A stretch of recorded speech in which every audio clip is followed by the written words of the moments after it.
Sim, obrigado. E nos tempos que vivemos, que motivos nós temos para celebrar?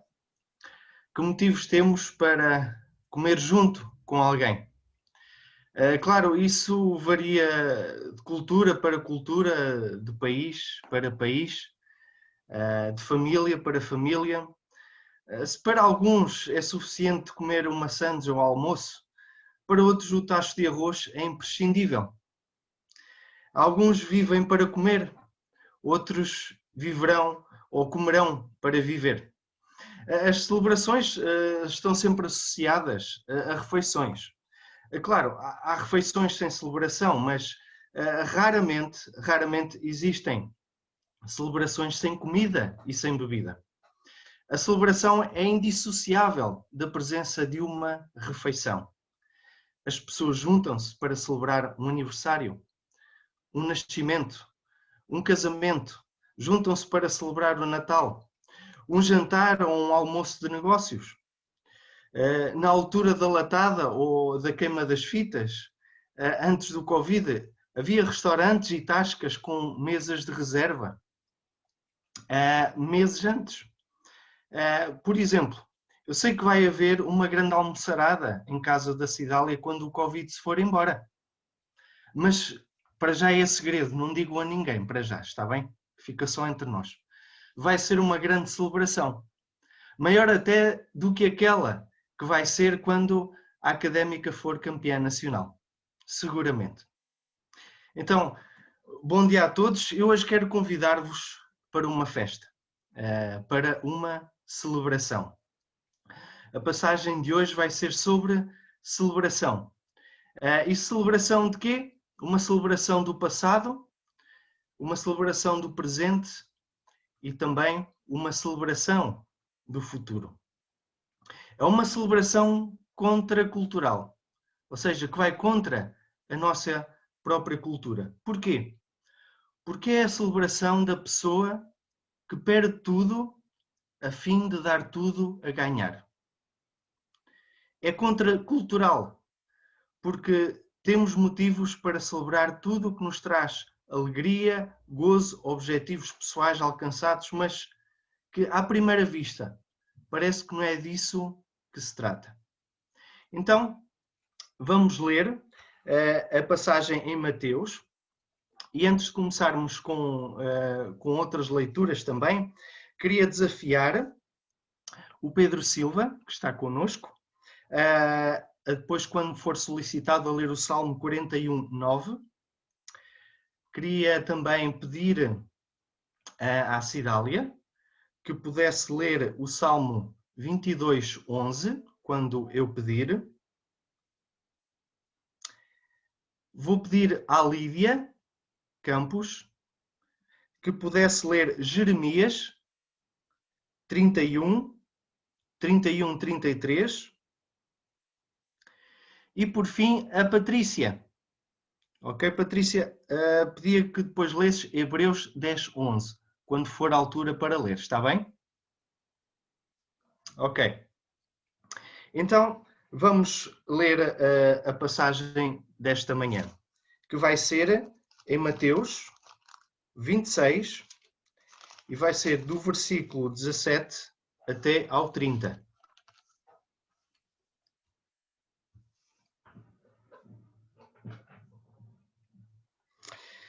E diz assim a palavra do Senhor. No primeiro dia da festa dos Pães Asmos, vieram os discípulos a Jesus e lhe perguntaram: onde queres que te façamos os preparativos para comeres a Páscoa? E ele lhes respondeu: ide à cidade ter com um certo homem e diz-lhe: o mestre manda dizer, o meu tempo está próximo. Em tua casa celebrarei a Páscoa com os meus discípulos. E eles fizeram como Jesus lhes ordenara e prepararam a Páscoa. Chegada a tarde, pôs-se ele à mesa com os 12 discípulos. E enquanto comiam, declarou Jesus: em verdade vos digo que um dentre vós me trairá. E eles, muitíssimo contristados, começaram um por um a perguntar-lhe: porventura sou eu, Senhor? E ele respondeu: o que mete comigo a mão no prato, esse me trairá. O Filho do Homem vai, como está escrito a seu respeito. Mas ai daquele por intermédio de quem o Filho do Homem está sendo traído. Melhor lhe fora não haver nascido. Então Judas, que o traía, perguntou: acaso sou eu, mestre? Respondeu-lhe Jesus: tu o disseste. E enquanto comiam, tomou Jesus um pão e, abençoando-o, o partiu e o deu aos discípulos, dizendo: tomai, comei, isto é o meu corpo. E a seguir tomou um cálice e, tendo dado graças, o deu aos discípulos, dizendo: bebei dele todos, porque isto é o meu sangue, o sangue da nova aliança, derramado em favor de muitos, para a remissão de pecados. E digo-vos que, desta hora em diante, não beberei deste fruto da videira até aquele dia em que o hei de beber novo convosco no reino de meu Pai. E, tendo cantado um hino, saíram para o Monte das Oliveiras. Então, até aqui, e vamos ter só uma breve palavra de oração. Senhor, estamos gratos pela tua graça, pela tua paz e também pelo privilégio que temos de abrirmos a tua palavra e, como um só homem, lermos dela, a abrirmos e dar-nos, Senhor, entendimento para a perceber e também força para a aplicar às nossas vidas. A ti, Senhor, seja dada toda a honra e glória, no nome de Jesus. Amém. Amém. Então, vamos estar na celebração de profecias com vários séculos. Então, como aperitivo,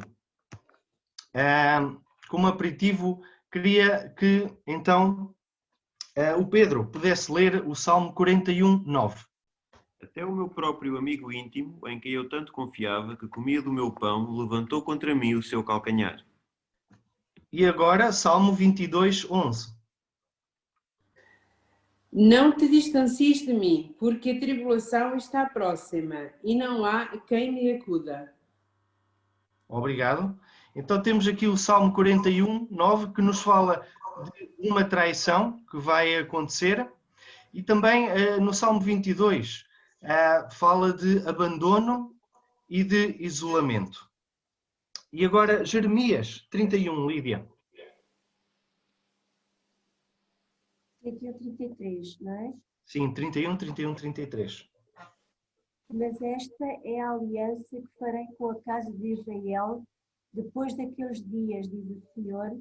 Porei a minha lei na sua mente e a escreverei no seu coração. Eu serei o seu Deus e eles serão o meu povo.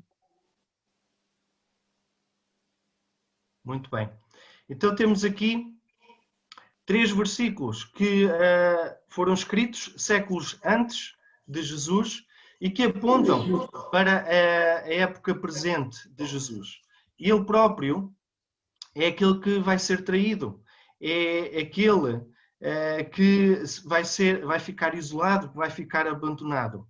Mas também temos a esperança de uma nova aliança que vai ser restaurada, que vai ser celebrada.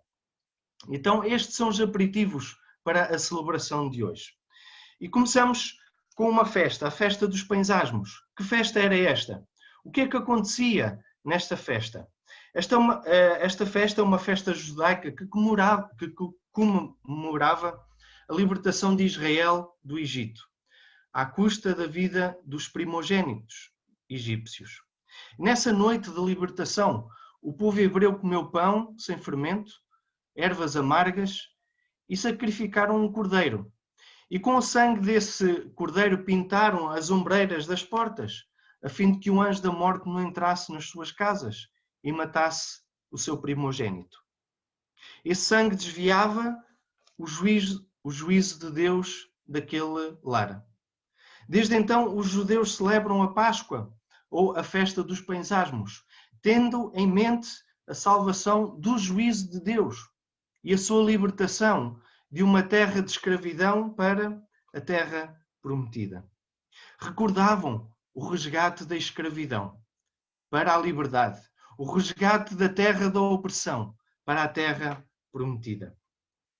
Para esta celebração, cordeiros eram sacrificados. As famílias reuniam-se para celebrar esse acontecimento, transmitiam esse conhecimento e ensinavam às suas crianças esta extraordinária libertação, resgate, esta salvação ou redenção. E é nesta base que os discípulos começam a preparar a celebração da Páscoa. Jesus está a passar a última noite com os discípulos antes de morrer. Faltam menos de 24 horas para ser preso, para ser julgado e para ser morto na cruz. Ele sabe isso. Sabe que o seu tempo está próximo. Na hora do aperto, ele toma a decisão de celebrar. Mas celebrar porquê? Por que não abandonar tudo, agora que a angústia começa a tomar parte? Por que não fugir? Por que não recorrer a um contacto especial que pudesse queimar as etapas que estavam para vir? Por que não recorrer ao chico-espertismo para desenrascar uma solução, mas que ficasse bem à mesma na fotografia? Por que não arranjar antes outra pessoa que faça essa tarefa? Porque eram necessários requisitos específicos, etapas específicas num tempo específico. Mais ninguém tinha esse currículo para apresentar. O melhor requisito era ele próprio, Jesus. Reparem que na Páscoa do Egito as famílias não deviam sacrificar um cordeiro qualquer. Havia requisitos para isso. Era ser macho, primogênito e sem defeito. Para o currículo ser perfeito era necessária a prova final e passar com distinção.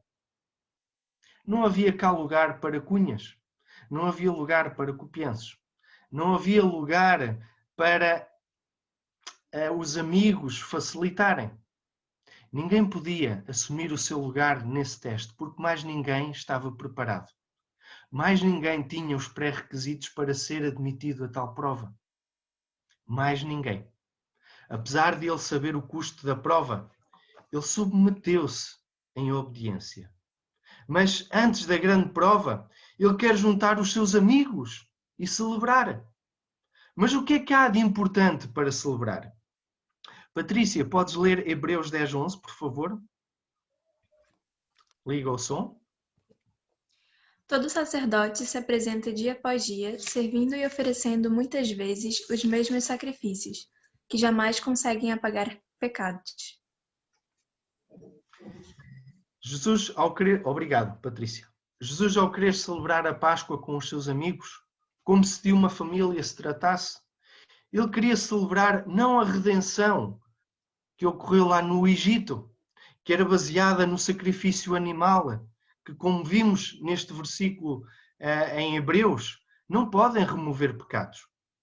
Portanto, apesar de tudo, era uma redenção ainda imperfeita. Mas ele queria sim celebrar a nova redenção que estava para acontecer, que envolvia o sacrifício do próprio Filho de Deus. Ele queria celebrar a transição de uma redenção imperfeita para uma redenção perfeita.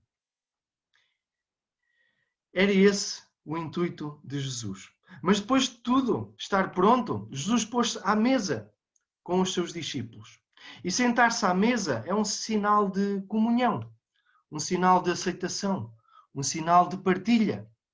Um traz o pão, o outro traz a sopa, o outro traz a sobremesa, o outro traz o pernil. Eu dou, tu dás, ele dá, ele passa e o outro recebe. Brindam e alegram-se. Sinal de dar e receber. Sinal de comunhão. Em tempos de Covid, já não comemos todos juntos. Há uma separação que foi imposta.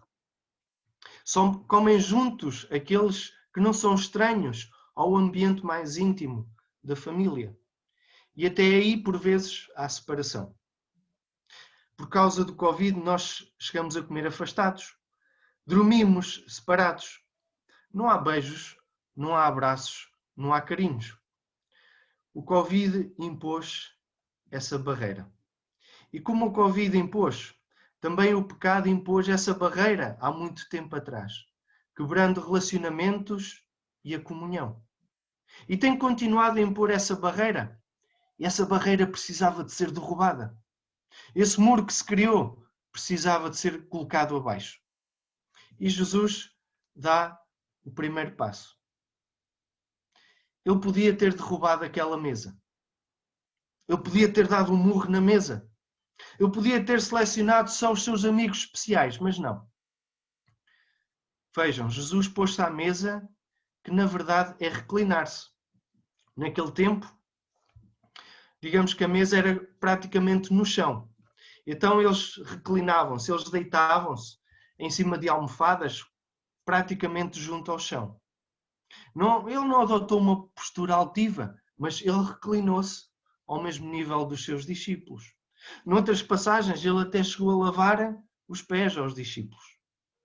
Então eles comiam semi-deitados. Imaginem um banquete. Agora imaginem um banquete na Idade Média. Na altura que ele estava a comer, ele lança uma bomba atómica e diz que alguém o vai trair. Então nesse banquete está um rei a presidir esse banquete, com os convidados. E nisto alguém se levanta e diz: o rei está a ser traído. O que é que acontecia? Os guardas levantar-se-iam, cercavam logo o rei para o proteger. O banquete acabava. E o rei mandava prender e acorrentar esse traidor. Jesus lança essa bomba. Alguém me vai trair. E dizem: mas quem será? E é nisto que começam a jogar o Among Us. Quem será o impostor naquela sala? Aceitam-se palpites. Quantos traidores estarão naquela sala com Jesus? Claro, como a própria passagem diz, o traidor formal, Judas. Judas é aquela pessoa que só entra para ganhar. Se não há contrapartidas, então eu não mexo uma palha. Eu só me envolvo se ganhar alguma coisa com isso. Se tiver alguma contrapartida. Se alguém fizer por mim a mesma coisa. De outro modo, eu dou de froscos. Não quero saber. Aliás, para eu retirar algum dividendo do meu investimento, nem que tenha de vender o rei ao preço de escravo. Era esta a visão de Judas. Teria uma ideia do que se passaria nos bastidores dos sacerdotes, já. Tinha visto aquele desperdício de perfume e pensou: mas o que é que eu ando aqui a fazer? Este projeto, com este mestre, está falido, está terminado, não vai ter pernas para andar. Eu vou arranjar forma de sair daqui com algum benefício. Então o traidor principal, que vendeu a informação de Jesus por 30 moedas de prata. 30 moedas de prata. O dinheiro no mercado de valores, na altura, que correspondia ao preço de um escravo. Vejam que terrível é o Rei Jesus a ser vendido pelo preço de um escravo. Mas seria só Judas o traidor naquela sala? Vejam que Jesus disse: o que mete comigo, a mão no prato. Há uns anos atrás, quando eu era miúdo, e sobretudo na altura de Natal, mas também quando a família se juntava em casa dos meus avós, eu recordo-me de haver uma grande travessa na mesa, com batatas e couves e, claro, o bacalhau. E lembro-me perfeitamente do lugar que o meu avô ocupava à mesa. Ele sempre se juntava junto ao fogão de lenha. Era aí o seu lugar. A restante família sentada à volta da mesa. Menos a minha avó. Ela não se sentava, ela circulava. Não era porque estivesse chateada com alguém, mas era para servir e assegurar que todos tinham tudo o que era preciso para a refeição. Então, estando todos à mesa, todos comiam daquela travessa. Eu sei, parece um bocado estranho para os dias de hoje, mas antes era assim. Havia uma grande travessa, a comida era colocada lá e todos comiam dessa travessa. Ninguém tinha o seu prato individual. Era uma única travessa de onde todos comiam. E lembro-me também perfeitamente que eu detestava vinagre, mas porque a travessa era comum, por vezes apanhava com o tempero de quem estava ao meu lado a comer. Então imaginem que a certa altura o meu avô dizia: quem comeu o meu bacalhau? Ora, isso não acontecia, porque na travessa não havia divisões, não havia fronteiras. Tudo era de todos. Todos punham a mão no prato. Voltando aos discípulos, todos eles puseram a mão no prato. E por isso eles perguntaram: acaso sou eu, Senhor? Senão todos eles teriam identificado muito rapidamente o impostor naquela sala. Talvez também eles fossem traidores. Talvez também eles viessem a ser traidores à sua maneira. Pedro, por exemplo, ele viria a negá-lo. Talvez também eles, de forma indireta, se aplicasse o juízo, melhor lhe fora não ter nascido. Também creio que naquela celebração da comunhão ininterrupta, todos nós estávamos representados.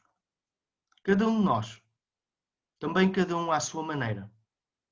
Vai traindo o Senhor na sua forma como fala, na forma como pensa, naquilo que faz. E o juízo é semelhante. Melhor lhe fora não ter nascido. Aquele que nunca se rendeu aos pés do Salvador, melhor lhe fora não ter nascido. Todos já traíram o Rei e por isso todos estão na condição de pecadores. Aquele que nunca se arrependeu dos seus pecados, melhor lhe fora nunca ter nascido. Vejam só, todos já terão traído o Rei e por isso todos estão nessa condição de pecadores. Aquele que se recusa a estar à mesa do Senhor e que agora a abandona. Vejam que não foi o rei que cortou aquela comunhão. Não foi o rei Jesus que expulsou Judas daquela comunhão. Mas vemos nos outros evangelhos que foi o próprio traidor formal que se ausentou. O seu pecado foi desmascarado. A sua traição foi exposta. Mas ele não se arrependeu. Então, estavas lá também, nessa refeição. Sim, como eu. Então Jesus estava a celebrar com uma refeição, rodeado de traidores, formais, informais e também traidores representados, eu e tu. Jesus estava a trabalhar numa nova forma de comunhão, uma comunhão ininterrupta, selada pelo perdão dos pecados. A comunhão assegurada. O Rei Jesus, conhecendo o coração humano, tinha todas as razões para virar a mesa, para chamar uma legião de anjos, para prender aqueles traidores. Mas ele não virou a mesa, manteve a comunhão com eles. Em João 6,37 nós lemos que tudo o que o Pai me dá virá a mim, e o que vem a mim de maneira nenhuma o lançarei fora. Jesus não lança fora, não despreza aquele que vem a ele, mesmo quando vem de um lamaçal de pecados, porque um coração contrito e quebrantado ele não desprezará. Jesus está a celebrar com quem não merece. Judas, os restantes apóstolos e nós também. Qual a razão dessa celebração? Uma já vimos, a transição de uma redenção imperfeita para uma redenção perfeita. E vemos também outro motivo de celebração, a transição de uma comunhão imperfeita para uma comunhão perfeita. E nisto, assim, ele não está ali para quebrar a comunhão, mas para a levar a um novo patamar. Aprofundar essa comunhão partindo para um novo compromisso. E sim, Jesus está também a celebrar um novo compromisso. No momento de comunhão, enquanto todos comiam, Jesus pega no pão, dá graças e parte-o em pedaços e distribui pelos discípulos e diz: tomai, comei, isto é o meu corpo. E no fim de comerem, ele pega desta vez em vinho, novamente dá graças e dá aos discípulos, dizendo: bebei dele todos. Este é o meu sangue, o sangue da nova aliança. Jesus está a celebrar uma nova aliança que estabelece um novo compromisso baseado na centralidade, no propósito e na apropriação da sua morte. Ora, como sabemos, uma aliança envolve pelo menos duas partes. Essas duas partes estabelecem um acordo, estabelecem entre elas um contrato, um compromisso que os leva a unirem-se. A aliança define os direitos e os deveres de cada uma das partes. E o facto de manteres fiel a esta aliança traduz-se em bênção. Mas quando tu a quebras, normalmente traduz-se em castigo ou então na perda dessa bênção. Deus celebrou ao longo dos séculos várias alianças com o seu povo.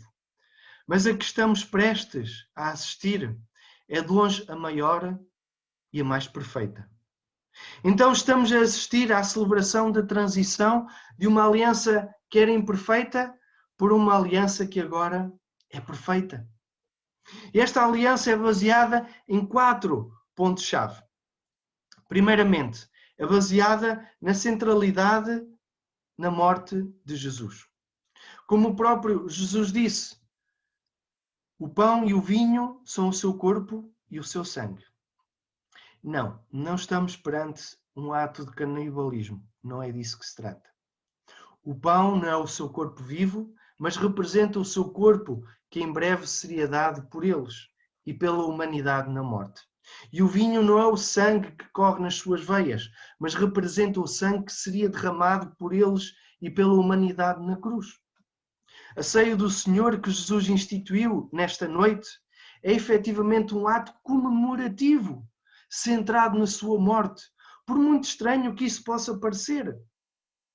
E apesar de não estar espelhado neste Evangelho, no Evangelho de Lucas, Jesus diz para ser feito em memória dele. Portanto, é algo para não ser esquecido. É algo para ser continuado. Porquê? Porque ele está a comemorar a sua morte para que muitos vivam. E por isso entramos no propósito, que é o segundo ponto. O propósito da sua morte. O propósito está aqui. É para que muitos vivam. Através desta nova aliança vai ser possível que muitos possam viver por causa da remissão, da remoção dos seus pecados. Só o sangue de Jesus, o sangue deste rei que se fez servo, o sangue do leão que se fez cordeiro, tem o poder para perdoar pecados. Apenas ele, como vimos no início, cumpria esses requisitos. Só através do derramamento do sangue de Jesus na morte, Deus estava tomando a iniciativa de estabelecer um novo pacto, uma nova aliança com a humanidade, na qual a maior bênção, o maior compromisso que podia haver era o perdão dos pecados. Assim cumpre-se a profecia de Jeremias, que lemos no início. A aliança profetizada por Jeremias está prestes a ser estabelecida. Então, este é o motivo para a celebração. A sua morte permitiria levar o seu povo a um novo relacionamento com Deus. À celebração de uma nova aliança. E a apropriação da sua morte. A apropriação, quando Jesus está a distribuir os símbolos, houve um envolvimento de todos, não foi cada um por si. Os discípulos não ficaram simplesmente passivos, mas eles foram envolvidos nesse ato. Eles tomaram os símbolos. Foi requerida uma ação para ir buscar o pão, para levar o cálice à boca, medida que lhes era explicado, à medida que o iam fazendo. Eles apropriaram-se, eles tomaram posse. Simplesmente podiam ter pensado, mas que loucura agora é esta? Eu não ponho nada disto na boca. Não foi isso. Levar à boca, comer e beber é a apropriação pessoal dos benefícios da sua morte. É uma imagem de recebermos Cristo como nosso Salvador crucificado. Nos alimentarmos dele pela fé em nossos corações. E essa apropriação é individual. Eu não posso comer pelo Vítor, não posso beber pelo Carlos. É uma ação consciente e voluntária de cada um. E como diz John Murray, quando participamos do cálice pela fé, é a certificação do próprio Senhor para nós de que tudo o que a nova aliança no seu sangue envolve é nosso. É selo da sua graça e fidelidade. E vemos também que é uma aliança vitalícia. E porque é fiel, Jesus diz: até àquele dia em que beberei novo convosco no reino de meu Pai. Então é uma aliança que perdurará. Não haverá outra. Sabemos que o fruto da videira será novamente bebido por Jesus e sabemos que quando isso acontecer, o reino estará plenamente restaurado. Não se trata de algo que poderá acontecer, é algo que vai acontecer. E isso é motivo de alegria e celebração também. A ceia do Senhor não pode ser encarada como uma seca, como um ritual repetitivo e assinalada como se de um funeral se tratasse. Não é. É celebração. Então, por que celebrar quando parece que afinal não havia justificação? Porque é que Jesus celebra quando se estava a encaminhar para a morte? Porque o que era imperfeito estava agora sendo aperfeiçoado. Porque a celebração do presente levaria a uma celebração plena e completa no futuro. A redenção perfeita, porque é feito um sacrifício perfeito. O relacionamento perfeito, porque o pecado que separava é perdoado. E a aliança perfeita, que é vitalícia, são inigualáveis. E por isso são motivos de celebração, apesar do alto preço que estava prestes a ser pago. Deixa-me perguntar-te esta manhã: que motivos tens encontrado para celebrar? Talvez tenhas buscado por uma redenção ou por salvação na tua vida, noutro local que não em Jesus. Talvez em ideais, talvez em políticas, talvez em experiências amorosas, talvez na música, talvez nas redes sociais em busca de aprovação através de likes, talvez em meras práticas religiosas. Talvez tenhas baseado a tua busca por salvação baseado no que podes dar ou fazer e não no que Cristo fez por ti. Talvez no final de contas, e que se calhar é o mais provável, isso te tenha deixado frustrado.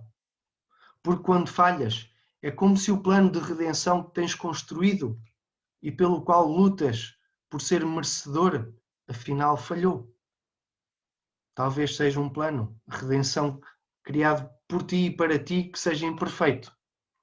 Talvez carregues sobre ti um sentimento de culpa que te leva a sentir-te indigno de estar à mesa e em comunhão e por isso foste embora. Apesar de muitas vezes trairmos o Senhor com o nosso pecado, ainda é tempo de sermos acolhidos à sua mesa, sermos acolhidos à sua presença, da nossa comunhão com Ele ser restaurada e celebrarmos juntos, porque os nossos pecados foram perdoados pelo seu sacrifício. Deixa-me dizer-te que não há outro plano de salvação fora de Jesus. Só confiando e apropriando-nos do seu plano de resgate, nós podemos ser salvos. Salvos de quê?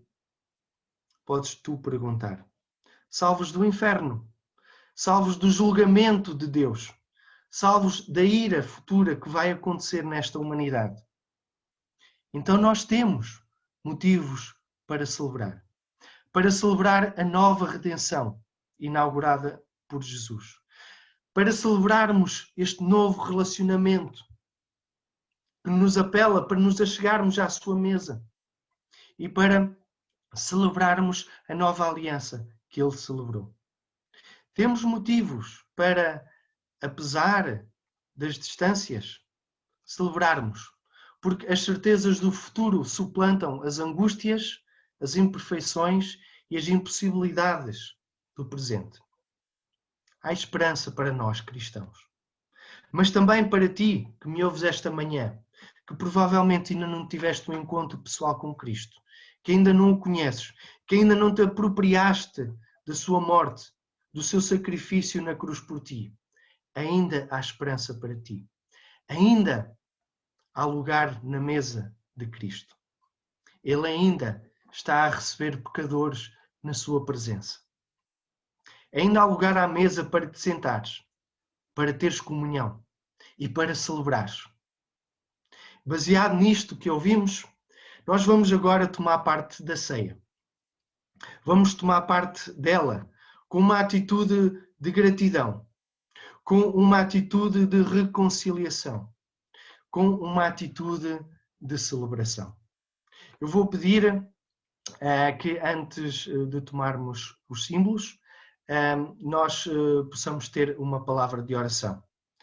Eu posso pedir ao Joe Clark, que nos possas dirigir numa palavra de oração? Obrigado. Antes de tomarmos parte da ceia. Então vamos orar. Senhor Deus, nosso Pai, obrigado, Senhor, por este dia e obrigado, Senhor, pelo Jesus Cristo, por tudo que Ele é, por tudo que Ele fez, Senhor, quando Ele esteve aqui na terra, Senhor. Obrigado que Ele vale tudo. E obrigado, Senhor, que Ele veio como um sacrifício, Senhor, para morrer em nosso lugar. Senhor, nós damos graças pelo seu corpo e pelo seu sangue. Porque através de confiar nele e na morte dele, nós temos a esperança de perdão, a esperança de vida.